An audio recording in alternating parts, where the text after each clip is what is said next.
Welcome to Wesley Methodist Church, Cambridge, which is the site of an exhibition of mine that I'm taking around the country for over 2 years.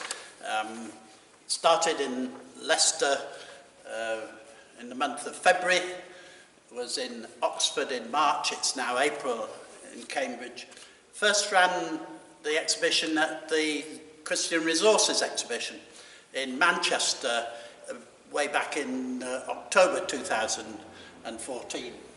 Well, we're standing in front of Mark's Gospel here as I'm presenting it. AA0 size is the size, and it's reducible to A4, of course. What I have with me in my hand, I've got the prologue to the Gospel of Mark, which I've placed up here, separate from the title. Arche tu Evangeliu Jesu Christu, beginning of the Gospel of Jesus Christ. The prologue, contrary to scholarship, it's not the first 13 verses of chapter 1, but verses 2 to 20. Because what we have at verse 21 is the beginning of the telling of the first day of many days, in fact, 4 series of 7 days. Let me read the prologue to you, the bits that structure it. As it has been written in Isaiah the prophet, behold, I send the messenger, then there came to pass John, and there was John. So it's a 3-part writing style. It's repeated again. And it came to pass in those days, came Jesus from Nazareth in Galilee, and he was baptized in the Jordan by John. And immediately something happened, and immediately something else happened. And the third part, and after the imprisonment of John came Jesus into Galilee, preaching the gospel of God, and saying, the time has been fulfilled. And it's followed by, and passing along by the Sea of Galilee, he saw Simon and Andrew. He calls them to follow him. And passing on a little bit, he saw James, the son of Zebedee, and John his brother, and he calls them. It's a 3-part writing style that shows itself immediately in the prologue. And the reader of what the writer had prepared would see that and would know that there was more of the same 3-part writing scheme method. And so it is that each day is told in a 3-part structural, stylistic way. What we have therefore stumbled upon is one of the rules of ancient rhetoric. The style that the writer chooses to use does reveal the structure. And the structure being 4 series of 7 days then helps us to see what it is that was on the mind of the writer when he began his writing. Because the first duty of a rhetor was to marshal his ideas and let then the structure of the whole piece express that in its style, express that understanding of his purpose. We have a writing style A, B, B prime 2 in terms of the days. So these are 3 sums of days. And in the last series, particularly, Jesus entered into Jerusalem and its temple, because it's late, he goes out to Bethany for the night. On the next day, he goes into the temple, having cursed the fig tree en route, clears the temple of the old means of being made right with God through sacrifice in the temple.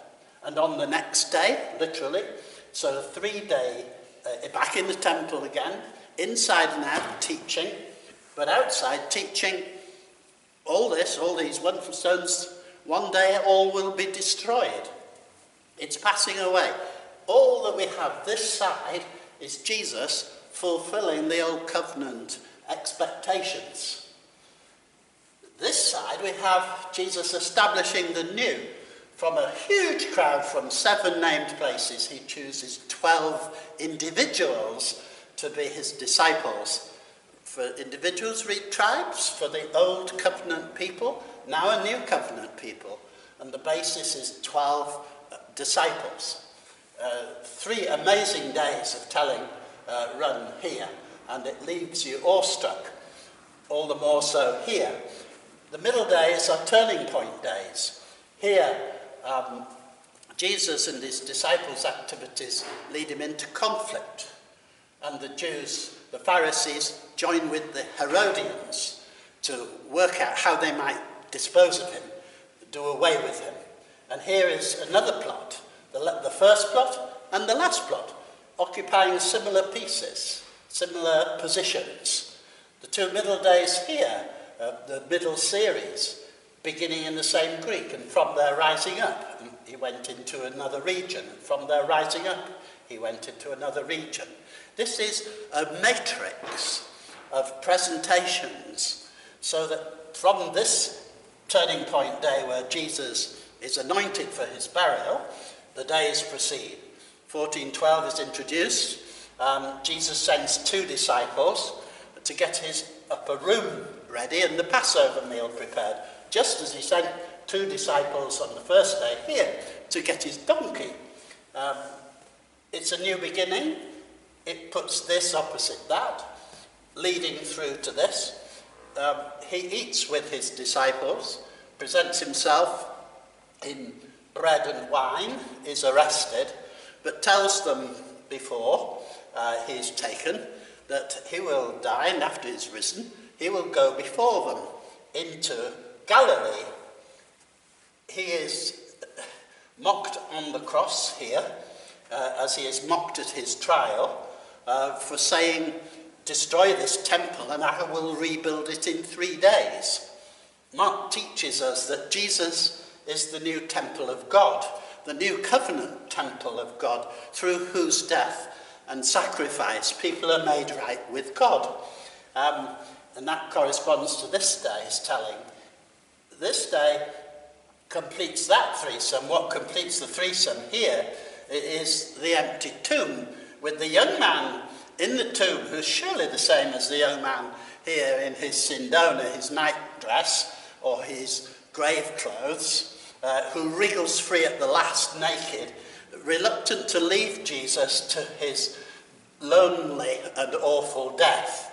But there, at the first opportunity, on the first day of the new week, is there with a smile on his face, it doesn't say, but I presume, representing God and saying, he's not here, it's the wrong place to go, looking for Jesus, he is risen. With this announcement, the 28 days end. But we notice that Jesus is said to have risen on the first day of the week following the Passover.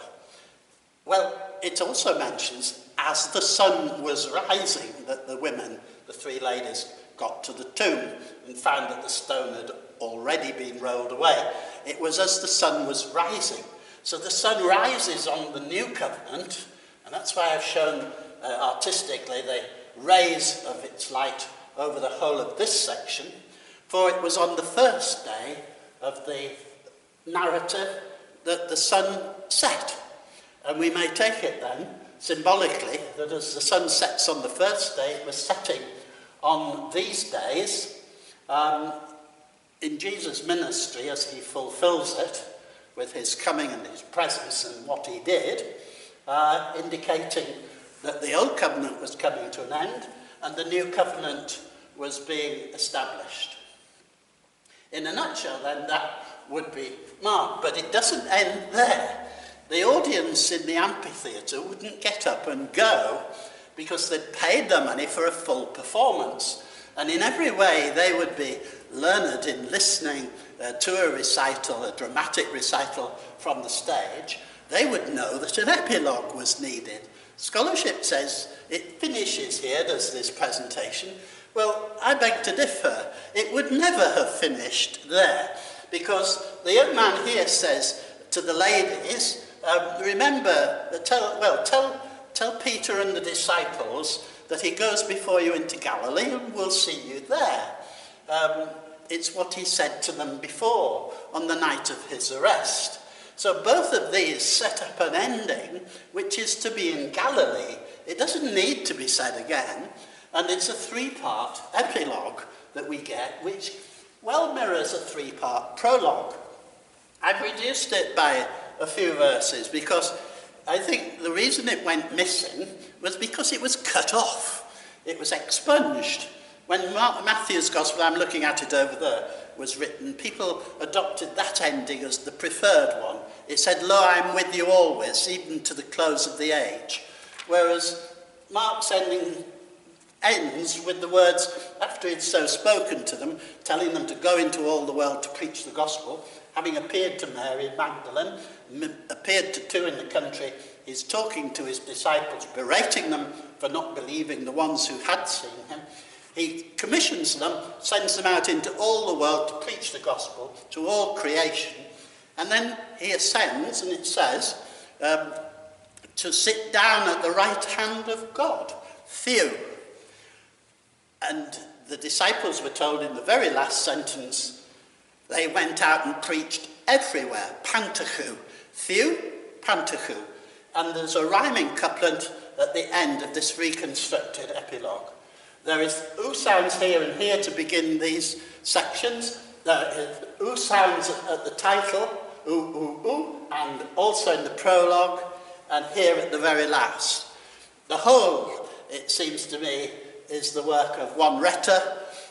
We have re-established the old epilogue, and the audience, if it heard this recital, if I was to tell it in full, without all these notes, as it were, that I've given you, would happily get up and go away, having enjoyed the story and taken a hold of the message that following the fire in Rome in AD 64 and the destruction of the temple and the fall of Jerusalem in AD 70, Christianity was no longer a sect of the Jews, but a new world religion in its own right, because the old covenant had come to an end and the new covenant had been established.